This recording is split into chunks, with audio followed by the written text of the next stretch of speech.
मित्रांनो नमस्कार, मी धनराज परगे तुमच्या सर्वांच्या आवडीच्या स्कॉलरशिपवाला या यूट्यूब चॅनलमध्ये तुमचं पुन्हा एकदा स्वागत करतो.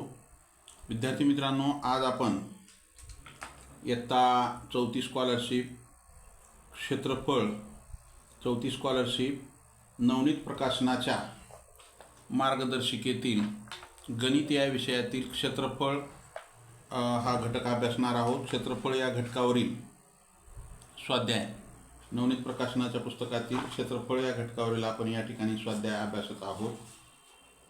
विद्यार्थी मित्रांनो, हा स्वाध्याय क्रमांक आहे 26 नवनीत प्रकाशनाच्या मार्गदर्शिकेतील इयत्ता 34 स्कॉलरशिप नवनीत प्रकाशनाची मार्गदर्शिका.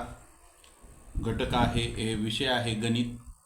त्यातील स्वाध्याय 26 क्षेत्रफळ आयात व चौरस या घटकावरील या ठिकाणी आपण प्रश्न अभ्यासणार आहोत. विद्यार्थी मित्रांनो, माय व्हिजन नवोदय ॲडमिशन राज्यव्यापी उपक्रम मोफत मार्गदर्शन या उपक्रमाअंतर्गत आम्ही इयत्ता 34 स्कॉलरशिप, 5वी नवोदय, 7वी स्कॉलरशिप, 8वी NMMS या सर्व शालेय स्पर्धा परीक्षांचे मोफत मार्गदर्शन करतो. ज्यांना या मोफत मार्गदर्शनाचा लाभ घ्यायचा असेल त्यांनी स्क्रीनवर दिसत असलेल्या 7588546308 हा माझा व्हॉट्सअप क्रमांक आहे. त्यावरती मेसेज करा. त्यामध्ये तुमचं नाव आणि तुमचा वर्ग एवढी माहिती द्या. मी तुम्हाला त्या ठिकाणी त्या वर्गाच्या ग्रुपची लिंक देईन. त्या लिंकद्वारे ग्रुपमध्ये जॉईन व्हावं. दररोजचं लाईव्ह तासिका करत चला. तर चला विद्यार्थी मित्रांनो, आजच्या तासिकेतील आपला प्रश्न काय आहे आपण पाहूया. दिलेल्या आकृतीचे क्षेत्रफळ किती चौरस एकक आहे पहा. किती चौरस एकक आहे या ठिकाणी दिलेलं आहे. एक चौरस क्षेत्रफळ बरोबर एक चौरस एकक. म्हणजे हे एक जे चौरस आहे, एका चौरसाचे क्षेत्रफळ एक चौरस एकक आहे. ह्याचं किती आहे? एक आहे. मग हे एकूण आपल्याला एकूण आकृतीचे क्षेत्रफळ काढायचे पूर्ण. मग आता इथं काय दिलेलं आहे? एक चौरस बरोबर एक चौरस एकक. मग आता मला सांगायचं किती चौरस आहेत हे? 2 3 4 5 6 7 8 9 10 11 चौरस आहेत. इथं किती चौरस आहेत? 11. म्हणजे काय झालं? एक चौरस हे एक चौरस बरोबर एक चौरस एकक. तर मग 11 चौरस आहेत. तर मग ह्याचं उत्तर काय येईल? 11 चौरस एकक हे उत्तर असेल. एकदम सोपा प्रश्न आहे, अवघड काहीच नाही. उत्तर काय असेल? 11 चौरस एकक. आलं? चला, अशा प्रकारे हा प्रश्न सोडवायचा. पुढच्या प्रश्नाकडे जाऊ. प्रश्न क्रमांक 2. का आहे प्रश्न क्रमांक 2? 12 सेमी बाजू असलेल्या चौरसाचे क्षेत्रफळ किती पहा. या ठिकाणी आपल्याला काय दिलेलं आहे? बाजू दिले. बाजू किती दिले? 12 सेंटीमीटर. काढा काय म्हणले? क्षेत्रफळ काढा म्हणले. मग क्षेत्रफळ बरोबर चौरस कशाचं क्षेत्रफळ आहे? चौरसाचं. चौरसाचे क्षेत्रफळ बरोबर चौरसाचे क्षेत्रफळ बरोबर काय आहे? बाजूचा वर्ग. चौरसाचे क्षेत्रफळ बरोबर बाजूचा वर्ग. मग आता इथं बाजू किती दिली आहे? 12. मग 12चा वर्ग. तर 12चा वर्ग माहिती आहे का? बघा, नसेल तर 12 गुणिले 12. एखाद्या संख्येचा वर्ग काढणे म्हणजे त्याच संख्येला त्याच संख्येने गुणणे. जो काही गुणाकार येईल तो त्या संख्येचा वर्ग निघतो. 12 दुनी 24ला 4 हातचे 2, 12 1 12 आणि 2 14 144. पण क्षेत्रफळाचं एकक काय आहे? चौरस आहे. चौरस बाजू सेंटीमीटरमध्ये दिले म्हणून सेंटीमीटर. मग 12 सेंटीमीटर बाजू असलेल्या चौरसाचं क्षेत्रफळ किती आलं दादा? 144 चौरस सेमी. 144 चौरस सेमी हे उत्तर आलं. आलं का लक्षात? ज्यांचं आलं त्यांचं अभिनंदन, ज्यांचं चुकलंय त्यांनी लिहून घेत चला. पुढचा प्रश्न.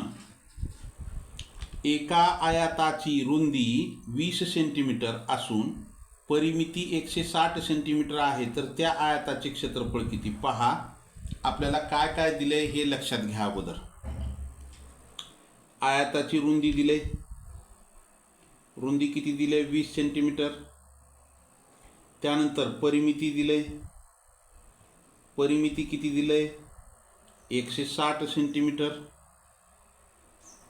मग आपल्याला आता आयताचे क्षेत्रफळ काढायचे. मग आयताचे क्षेत्रफळ जर आपल्याला काढायचं असेल तर आपल्याला आयताच्या क्षेत्रफळाचं सूत्र काय हो? लांबी गुणिले रुंदी.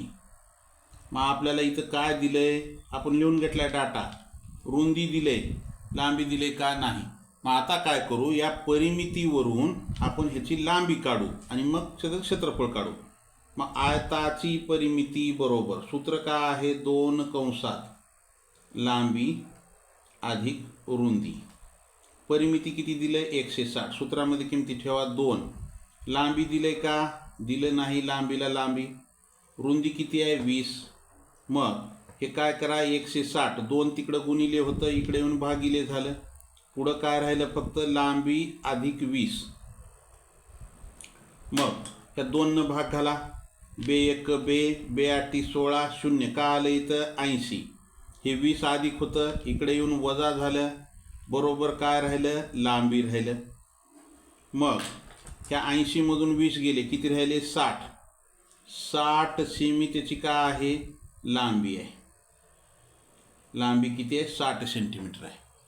मग आता तुम्हाला लांबी मिळाली, रुंदी प्रश्नात दिले, मग क्षेत्रफळ काढा. लांबी 60 गुणिले रुंदी किती आहे? 20. गुणाकार करा. 6चा आणि 2चा गुणाकार करा. 6 दुनी 12. हे 60चं एक शून्य ठेवा, 20चं एक शून्य ठेवा. काय आलं? 1200 चौरस सेंटीमीटर. ज्या आयताची रुंदी 20 सेंटीमीटर आणि परिमिती 160 सेंटीमीटर आहे, त्या आयताचे क्षेत्रफळ बरोबर काय आलं? 1200 चौरस सेमी हे उत्तर येईल. आलं का लक्षात? 1200 चौरस सेंटीमीटर एवढं उत्तर येईल. ज्यांचं आलंय त्यांचं अभिनंदन. ज्यांचं चुकलंय त्यांनी लिहून घेत चला. पुढचा प्रश्न, प्रश्न क्रमांक 4. काय आहे प्रश्न क्रमांक 4? एका आयताची लांबी व रुंदी अनुक्रमे 14 सेंटीमीटर व 6 सेंटीमीटर आहे, तर त्या आयताच्या परिमिती एवढी परिमिती असणाऱ्या चौरसाचे क्षेत्रफळ किती? पहा प्रश्नामध्ये काय काय म्हणले, लक्ष द्या. एका आयताची लांबी आणि रुंदी दिले. 14 सेंटीमीटर लांबी आहे, 6 सेंटीमीटर रुंदी आहे.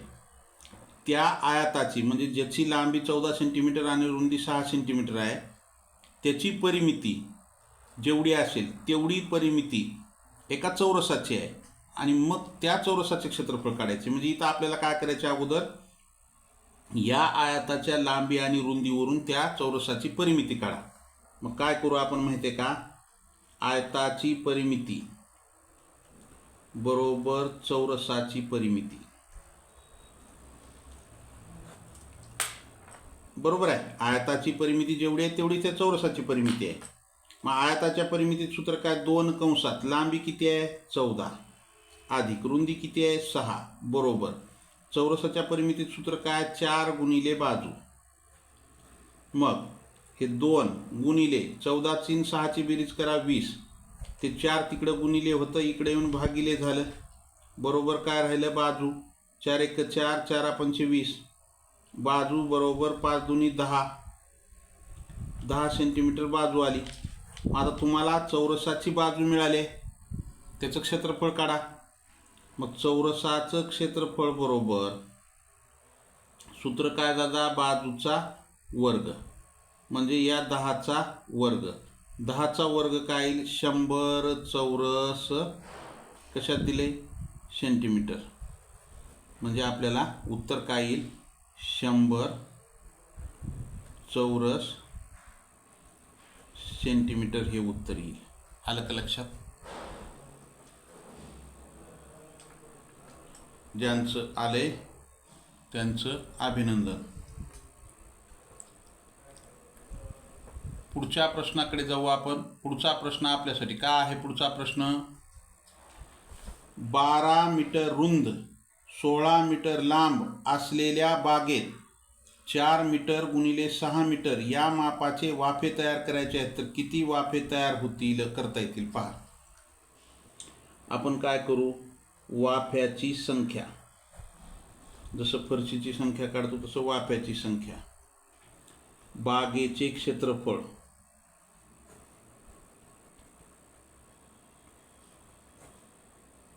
भागिले वाफ्याचे क्षेत्रफळ. बागेचे क्षेत्रफळ भागिले वाफ्याचे क्षेत्रफळ. आता इथं 12 मीटर रुंद आहे, म्हणजे एकाच एककात आहेत का बघा. बागेचे माप मीटरमध्ये आहेत, वाफ्याचे माप मीटरमध्ये आहेत. मग आता क्षेत्रफळा सूत्र काय, लांबी गुणिले रुंदी. 12 गुणिले 16 भागिले 4 गुणिले 6. 6 न काय करा, 6 1 6, 6 2 12, 4 1 4, 4 चौक 16. काय आलं, 2 गुणिले 4 बरोबर 8. वाफ्याची संख्या काय येईल, 8 येईल. उत्तर काय येईल, 8 एवढं उत्तर येते. आलं. ज्यांचं आले त्यांचं अभिनंदन, ज्यांचं चुकले त्यांनी लिहून घेत चला. पुढच्या प्रश्नाकडे जाऊ आपण. पुढचा प्रश्न काय आहे पहा. 4 सेमी बाजू असलेल्या चौरस आणि लांबी 8 सेमी व रुंद 2 सेमी असलेला आयत यांच्या क्षेत्रफळामधील फरक किती पहा. 4 सेंटीमीटर बाजू असलेला चौरस आणि 8 सेंटीमीटर लांबी आणि 2 सेंटीमीटर रुंदी असलेल्या आयत यांच्या क्षेत्रफळामधील फरक. मग अगोदर काय करू आपण, आयताचे क्षेत्रफळ बरोबर काय आहे, आयताच्या क्षेत्रफळाचं सूत्र लांबी गुणिले रुंदी. लांबी किती आहे 8, रुंदी किती आहे 2, 8 दुनी 16. चौरस सेंटीमीटर, बाजू सेंटीमीटरमध्ये दिल्यात म्हणून 16 चौरस मीटर, चौरस सेंटीमीटर हे काय आलं, आयताचे क्षेत्रफळ आलं. बरोबर आहे. आता काय करू आपण, चौरसाचे क्षेत्रफळ. चौरसाचे क्षेत्रफळ बरोबर बाजूचा वर्ग. बाजू किती आहे 4, मग 4चा वर्ग. 4चा वर्ग किती 16 चौरस सेंटीमीटर. मग आपल्याला काय म्हणते, या दोन्हीतील फरक म्हणते. मग ह्याचं किती आहे 16, ह्याचं किती आहे 16. 16 मधून 16 गेले, फरक किती येते 0. फरक किती येते, तर फरक येते 0. आलं. ज्यांचं आले त्यांचं अभिनंदन, ज्यांचं चुकले त्यांनी लिहून घेत चला. पुढच्या प्रश्नाकडे जाऊ आपण. पुढचा प्रश्न आपल्यासाठी काय आहे, शेजारील आकृतीत काही चौरस दाखवले आहेत. आकृतीच्या मोकळ्या भागात त्याच मापाचे आणखी किती चौरस बसतील. आता पहा, हे सगळे चौरस आहेत, बरोबर आहे. मग या ठिकाणी चौरस आहेत, तर आणखी किती चौरस या ठिकाणी बसतील. पहा, आता आपल्याला काय म्हणतंय, या ठिकाणी आणखी किती चौरस बसतील. तर काय आहे पहा, हे आडवे किती आहेत हो, हे 1 2 3 4 5 6. आणि उभे किती आहेत, हे 2 3 4. मग आता आपल्याला हे जे 4 आहेत ते पहा, इथं हे 4 4चे, हे 4ची दुसरी लाईन झाली, हे 4ची तिसरी लाईन झाली, हे 4ची चौथी लाईन झाली, 4ची 5वी लाईन झाली आणि 4ची हे 6वी लाईन झाली. मग आता किती बसतील, हे तर ऑलरेडी आहेत. हे नवीन तयार केलेली ही 1 2 3, हे 3 3 2 6, 3 3 9, 3 चौक 12, 3 5 15. 15 चौरस बसतील.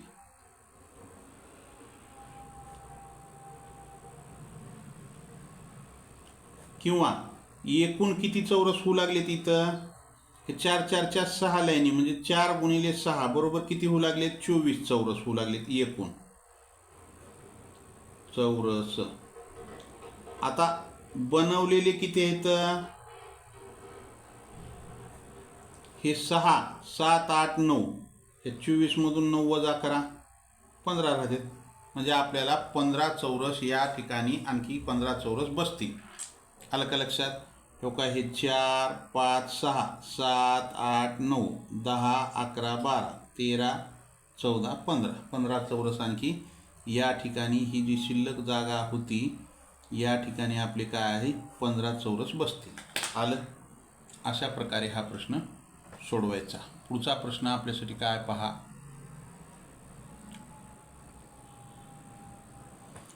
20 सेमी बाजू असलेल्या चौरसाच्या रेखांकित भागाचे क्षेत्रफळ किती? पहा, हा नाही इथं आहे. ह्याची बाजू किती आहे? 20 आहे. म्हणजे एक लक्षात घ्या, ही बाजू 20 आहे, ही बाजू सुद्धा किती आहे? 20 आहे. मग ह्याच्या रेखांकित भागाचे रेखांकित कुठं केले? हे इथं केलेलं आहे आणि इथं केलेलं आहे. आता पहा,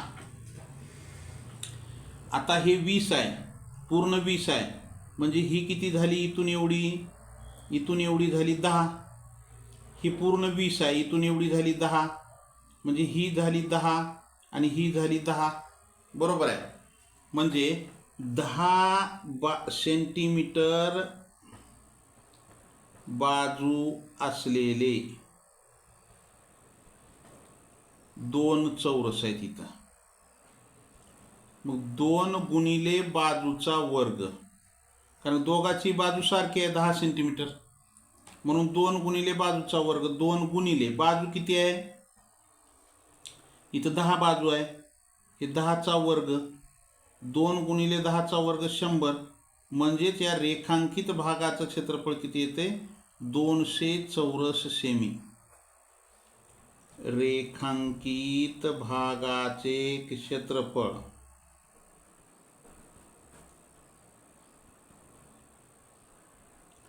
200 चौरस सेमी येते. आलं का लक्षात? ज्यांचं आलंय त्यांचं अभिनंदन, ज्यांचं चुकलंय त्यांनी लिहून घेत चला. पुढच्या प्रश्नाकडे जाऊ आपण.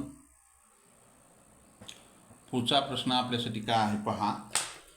एका आयताची परिमिती, कशाची? आयताची परिमिती 60 सेंटीमीटर असून त्याचे क्षेत्रफळ 200 चौरस सेमी आहे, तर त्याची लांबी व रुंदी पुढीलपैकी कोणती असेल? पहा, एक आयत आहे, याची परिमिती हा काय आहे? एक आयत आहे. परिमिती किती आहे म्हणतंय? 60 सेंटीमीटर आहे. परिमिती किती आहे? 60 सेंटीमीटर आहे. बरोबर आहे. आणि त्याचं क्षेत्रफळ किती आहे? 200 चौरस सेमी आहे. 200 चौरस सेंटीमीटर त्याचं क्षेत्रफळ आहे. तर आता काय करायचं माहिती आहे का? तर क्षेत्रफळाचं सूत्र काय आहे? लांबी गुणिले रुंदी. मग आता आपल्याला काय म्हणते, त्याची लांबी रुंदी कोणती असेल? आपण पर्यायामधले एक इथं लांबी रुंदी ज्याचा गुणाकार 200 येते हे ठेवून बघू. 14 गुणिले 16 200 गुणाकार येते का? येत नाही. 18 गुणिले 12 ह्याचा 200 गुणाकार येते का? 12×8 = 96, 6 हातचे 9, 12×1 = 12, 12×9 = 21, 216 येते. हे येत नाही. मग इथं आपल्याला 20 गुणिले 10 या दोघाचा गुणाकार 200 येते. म्हणजे त्याची लांबी आणि रुंदी ही जर असेल तर काय येते आपलं? त्याची लांबी आणि रुंदी दोघाचा गुणाकार 200 येते. आणि ही जर लांबी रुंदी असेल तर 2 कंसात लांबी 20 अधिक रुंदी 10 बरोबर 60 यायला पाहिजे. मग 2 गुणिले या दोघाची बेरीज 30, म्हणजे परिमिती 60 येऊ लागली आहे. पर्याय क्रमांक 3, लांबी 20 सेंटीमीटर, रुंदी 10 सेंटीमीटर घेतलो तर क्षेत्रफळ येऊ लागले त्याचं 200 आणि परिमिती येऊ लागले 60. म्हणजे उत्तर काय असेल? पर्याय क्रमांक 3 हे उत्तर येईल. आलं? ज्यांचं आलंय त्यांचं अभिनंदन, ज्यांचं चुकलंय त्यांनी लिहून घेत चला. पुढच्या प्रश्नाकडे जायचं आहे आपल्याला. पुढचा प्रश्न आपल्यासाठी काय आहे? पुढचा प्रश्न, एका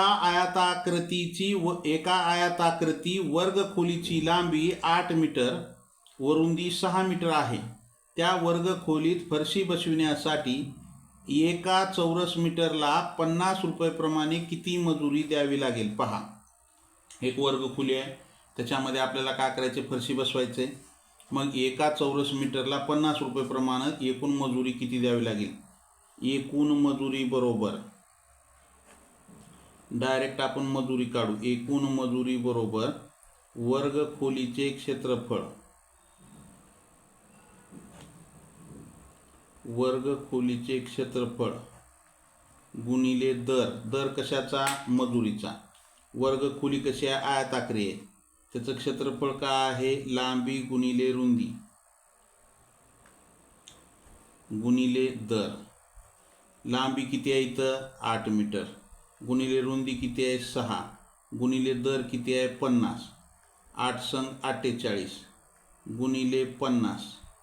हे 0, 45ला 0 हातचे आले 4, 5 20 आणि 4 24, 2400 रुपये.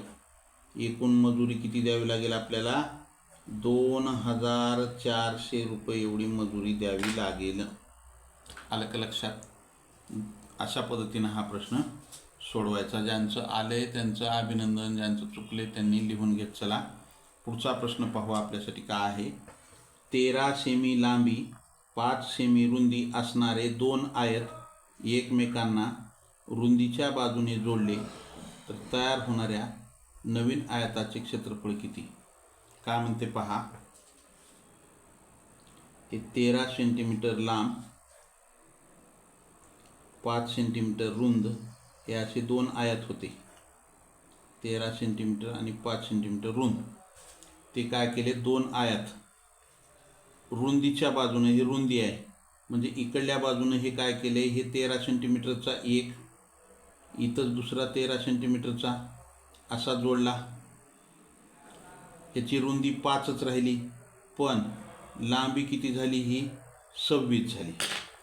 तर त्या आयताचे क्षेत्रफळ किती? मग आयताचे क्षेत्रफळ बरोबर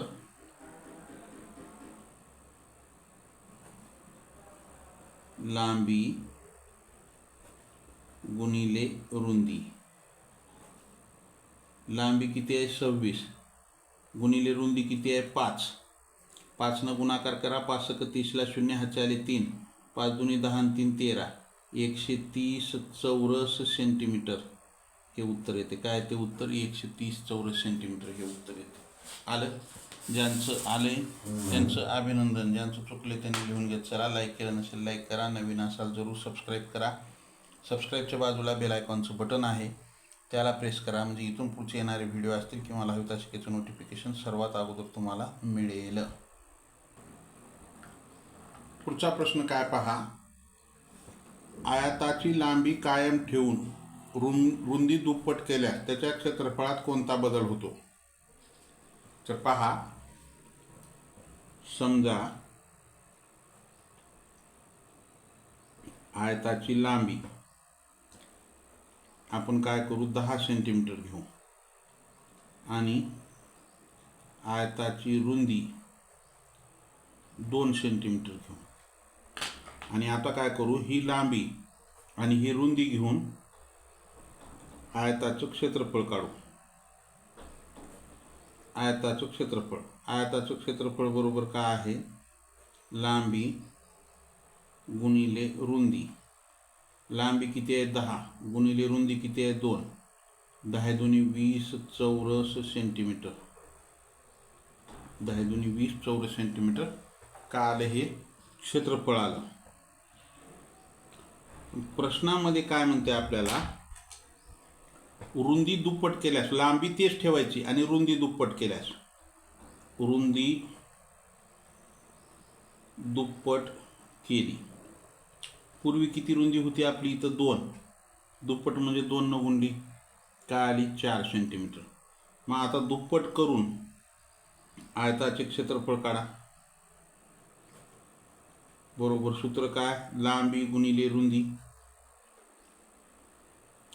लांबी आपल्याला तेच ठेवायचे. किती धरले आपण? लांबी 10, रुंदी दुप्पट केली आहे 4. काय आलं? 10 × 40 चौरस सेमी. मग आता पूर्वी क्षेत्रफळ किती आलं होतं? पूर्वी क्षेत्रफळ आलं होतं 20 चौरस सेंटीमीटर. आता किती आले? 40 चौरस सेंटीमीटर. म्हणजे पट बरोबर 40 भागिले 20, 0 0 कटला, 2 1 2 2 2 4. म्हणजे रुंदी जरी दुप्पट केलं तर क्षेत्रफळ दुप्पट होते. रुंदी दुप्पट केल्यास कोणता क्षेत्रफळात कोणता बदल होईल, तर क्षेत्रफळ दुप्पट होईल. आलं. पुढचा प्रश्न, प्रश्न क्रमांक 13. का आहे प्रश्न क्रमांक 13? एका चौरसाची बाजू चौरसाची बाजू 6 सेंटीमीटर आहे. दुसऱ्या चौरसाची बाजू पहिल्या चौरसाच्या बाजूच्या निम्मी आहे. म्हणजे पहिल्या चौरसाची बाजू 6 तर दुसऱ्या चौरसाची बाजू ह्याच्या निम्मी म्हणजे 3. तर त्या दोन चौरसाच्या क्षेत्रफळामधील फरक किती? आता पहा, ह्याची बाजू 6 आहे, दुसऱ्याची बाजू ह्याच्या अर्धी आहे म्हणजे 3. मग फरक आपण काय करू, फरकच काढू डायरेक्ट. 6 सेमी बाजू असलेल्या चौरसाचे क्षेत्रफळ वजा ह्याच्या निम्मी म्हणजे 3 सेमी बाजू असलेल्या चौरसाचे क्षेत्रफळ. आता चौरसाच्या क्षेत्रफळाचं सूत्र काय आहे? बाजूचा वर्ग वजा इकडे काय येईल, बाजू वर्ग. तर ह्याची बाजू किती आहे? 6. हे 6चा वर्ग वजा ह्याची बाजू किती आहे? 3. 3चा वर्ग.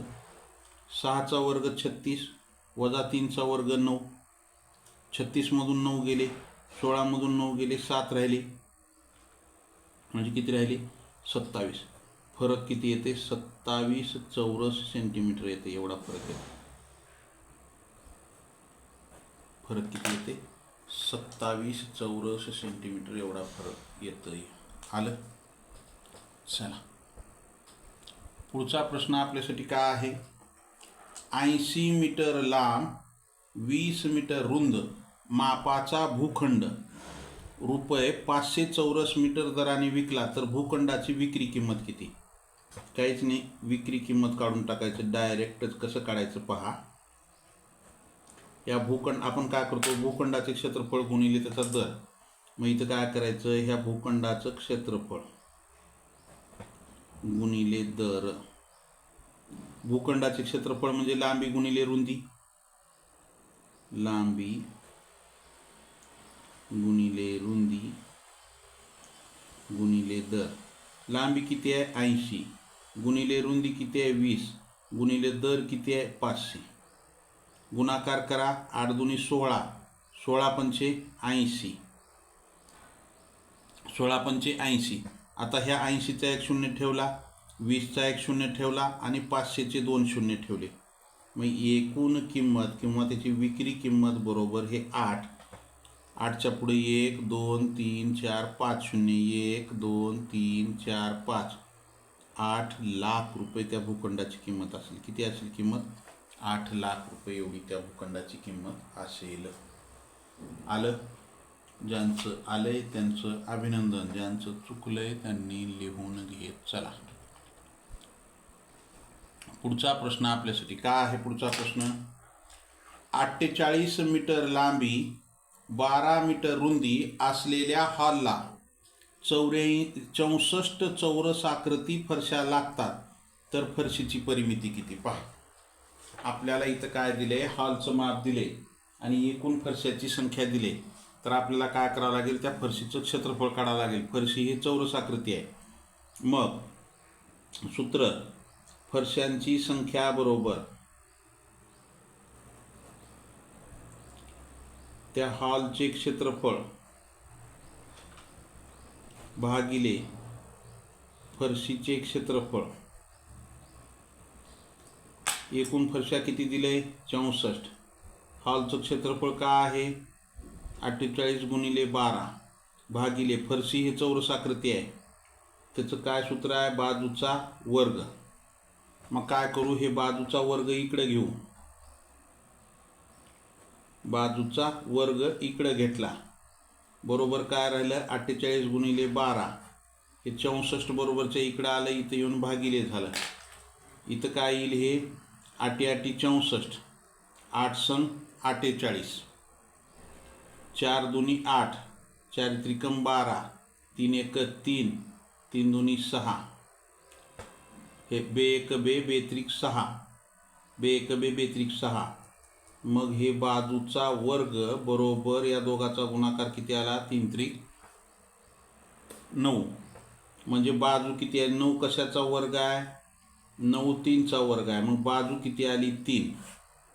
आता तुम्हाला बाजू मिळाली त्या फरशीची तर फरशीची परिमिती काढा म्हणले. मग परिमिती बरोबर 4 गुणिले बाजू 4 गुणिले बाजू किती आहे 3 4 त्रिकम 12 मीटर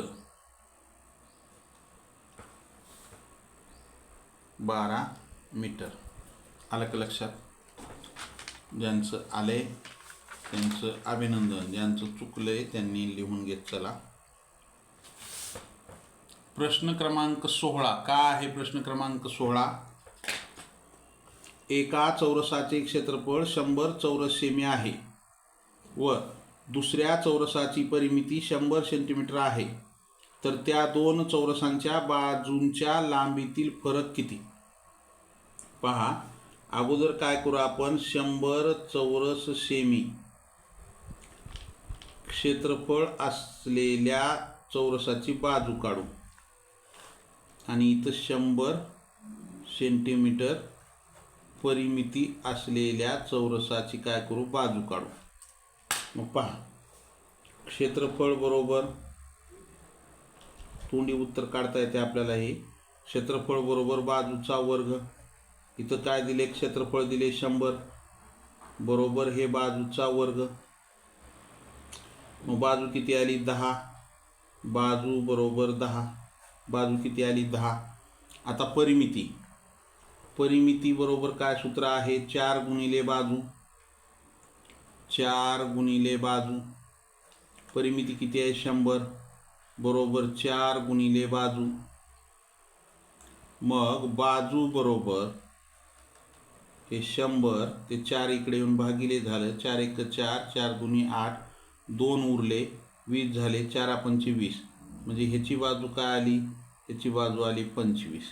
आता या दोन्हीतला फरक, ही बाजू आहे 25 ही बाजू आहे 10. 25 मधून 10 गेले 15 सेंटीमीटर एवढा फरक येते. दोन क्षेत्रफळाच्या बाजूमधील फरक किती येते 15 सेंटीमीटर एवढा फरक येते. अशा पद्धतीनं हा प्रश्न सोडवावा लागतो. या ठिकाणी आपले 16 प्रश्न झालेले आहेत. हा स्वाध्याय या ठिकाणी आपला संपलेला आहे. लाईक केलं नसेल लाईक करा, नवीन असाल जरूर सबस्क्राईब करा. सबस्क्राईबच्या बाजूला बेल आयकॉनचं बटन आहे त्याला प्रेस करा, म्हणजे इथून पुढचे येणारे व्हिडिओ असतील किंवा लाईव्ह तासिकेचं नोटिफिकेशन सर्वात अगोदर तुम्हाला मिळेल. Like share and subscribe. या ठिकाणी थांबू. जय हिंद, वंदे मातरम. Bye. See you next period. Have a nice day.